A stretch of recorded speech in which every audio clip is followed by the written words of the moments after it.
Force is with me. I am one with the Force. What's up, guys? Thank you for being with me today. If you're new around here, make sure to subscribe to this channel for all things Star Wars. It's an exciting time for us. We got the Mandalorian, Jedi Fallen Order, The Rise of Skywalker. If you're pumped for all that, hit that subscribe button right now. Today we're going to be getting into something I've just been dying to get into, man.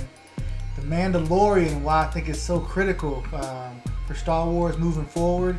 And really, no matter what type of fan, I think that the direction this series goes and how people feel about it's going to be critical. And I know there's a lot of you out there that feel just like me. You know, I've been talking to a lot of fans and I'm really excited for this series coming up. You know, people feel different kind of ways about what to expect, so let's get into some of that right now. This first one is something that a lot of people bring up, but I've seen a lot of people also overlook it. And I guess maybe that's because it pertains to Disney itself and Star Wars, but that it's kicking off this Disney Plus service. When the Disney Plus kicks off, The Mandalorian will be the series, the live series that's going week to week.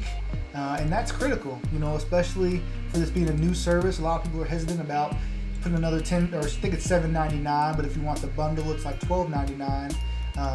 You know, a lot of people don't want to add another streaming service to one of the other things they're paying for. I know myself, I got like, you know, 8-9 different things that I'm paying for. You know, that little $5.99, $8.99 adds up. So they want to make sure this content they're getting with The Mandalorian really is going to deliver the mark.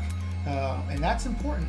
For a company like Disney that has so much power and now they're flexing it with this streaming service here, you know, they want this thing to succeed. They want this to be the new Netflix. They want this to be the must-have streaming service amongst them all.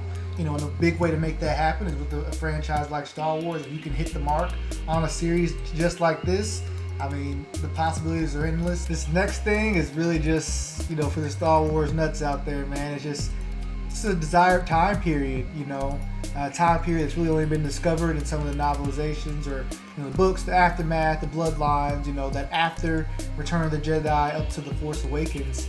And a lot of people haven't read those books or wanted to and didn't finish, you know, like myself. And there's so many stories that they can tell, you know, and how Star Wars works. These stories can interweave into so many different things, from whether you're a prequels fan, OT, or just, you know, into the books. You know, Star Wars does so many different things with that. And a series like itself, when you're dealing with the Mandalorians, you know, when you're dealing with the bounty hunters, and you're dealing with, you know, the ramifications of an empire, you know, falling down, and who's going to rise up, and what's going to take place because of that.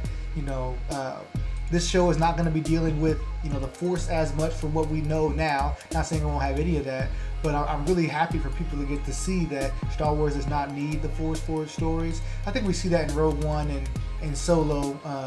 People that saw those movies, there weren't, you know, a bunch of that in there, and those were enjoyable stories.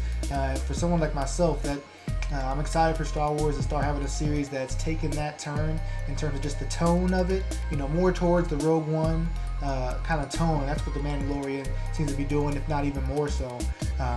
So I'm proud of it for that, but that kind of leads me into the next topic we're going to get into. This next one, I know a lot of longtime fans going to feel me on this, but just the fact that it's catered to an older audience, you know.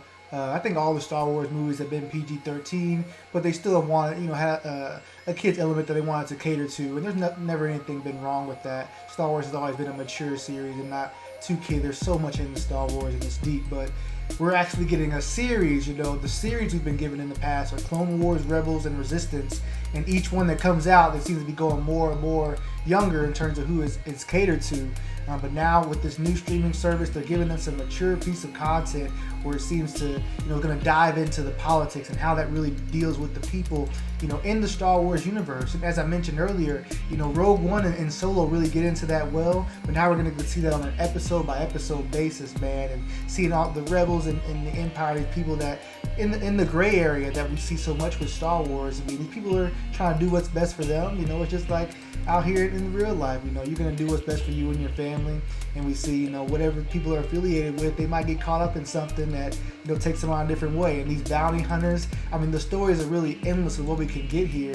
And for the older audience, that's going to be great. You know, you're dealing with the time period with the original trilogy. people that have that nostalgia, they're going to want to see what's happening here. You know, maybe who knows what characters we'll get to see while this goes on. You know, I don't want to speculate too much about what we're going to see there and get our hopes up for that. Maybe for another video I'll do something like that. But just in terms of the people that have been watching for a long time, this is gold, man. I mean, a mature content in a time period that we've all been wanting to see. It can tell stories, whether you like the sequel trilogy, the original prequel. There's so many stories this can get into and characters it can work with. I mean, it's that potential there is awesome. And lastly, guys, you know, I think this is really important for a series as big as Star Wars, and some might take for granted because it is so big, but that's just the fact that I really feel this can become mainstream. Now, what do I mean by that is obviously Star Wars is ultra popular, it is mainstream, but as far as like a series, like a weekly series coming out, something that really captivates the entire nation or world, however you want to look at it, for each and every week, this is a phenomenon, something of the Game of Thrones and the Breaking Bads and what are the Powers and these other shows have been, you know, over the last couple of years, or, you know, any show, any big show for the year has a chance to be mainstream. I think this is Star Wars' first time, you know, first series at least, that's gonna have a chance to do that, where you have people that were never even Star Wars fans before coming up each and every week with friends or family and coming to watch this thing because it's telling that great of a story. You know, the Star Wars fan base is really passionate. You know, we love our show. So if it's really good and gives it to us, we will pour that energy into our friends and families and have them watch. And this really has a chance to be mainstream. I think that's important, especially with, you know, kind of the state of the franchise that has been. You know, I don't want to get into that too much, but I think something like that would really be great for the series, and the potential is just limitless. Anyway, let me know, guys, what you're looking forward to with The Mandalorian, what you think might be so critical for it in terms of what it's going to do for Star Wars, maybe what you're expecting to see with the show.